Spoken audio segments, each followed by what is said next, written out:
Meu nome é Luciana Sanches Mendes, eu sou professora de língua portuguesa e pesquisadora em linguística na Universidade Federal Fluminense.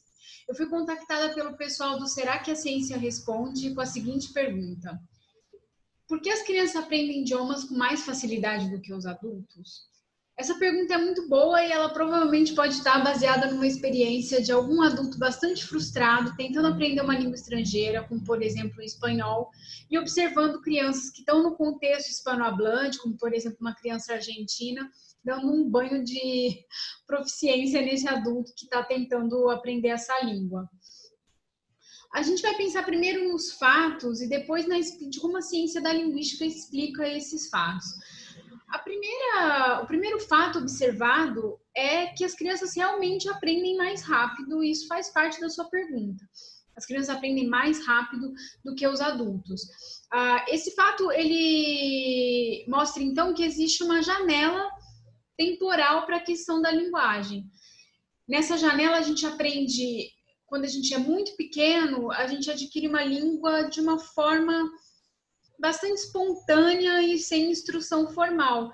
Provavelmente se lembra, quando estava aprendendo português, que você não tinha aulas de português quando era bebê, você não tinha instrução formal das propriedades da língua portuguesa. Depois desse período, que é pontuado na infância, aprender uma língua vai requerer realmente esforço e instrução e pode ser realmente muito frustrante no início. Além disso, um outro fato somado a essa janela temporal vem da própria natureza do estímulo que as crianças recebem, é o que a gente chama de pobreza de estímulo.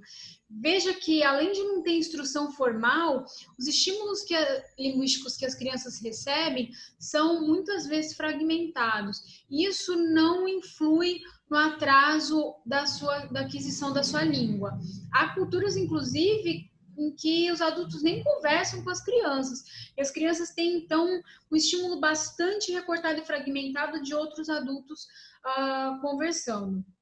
Então, dado esses dois fatos, a janela temporal e essa pobreza de estímulo, os pesquisadores da linguagem, então, atribuem uma capacidade para a aquisição da linguagem que é inata, que está presente em todos os indivíduos. Esse seria um dispositivo específico para a aquisição da linguagem. E como a gente viu, esse dispositivo tem um período sensível para ser colocado em operação. Passado esse período, que a gente chama de período crítico, fica realmente muito difícil aprender outra língua. A aprendizagem depois vai depender, então, de instrução explícita, vai passar pela primeira língua que a gente adquiriu, por isso que é normal a gente aprender outra língua e ficar pensando sempre em português, e depois dá-lhe fazer exercício de conjugação, ficar treinando pronúncia, assim por diante, e aí quanto maior o treino, maior será a proficiência. Um abraço, continue perguntando.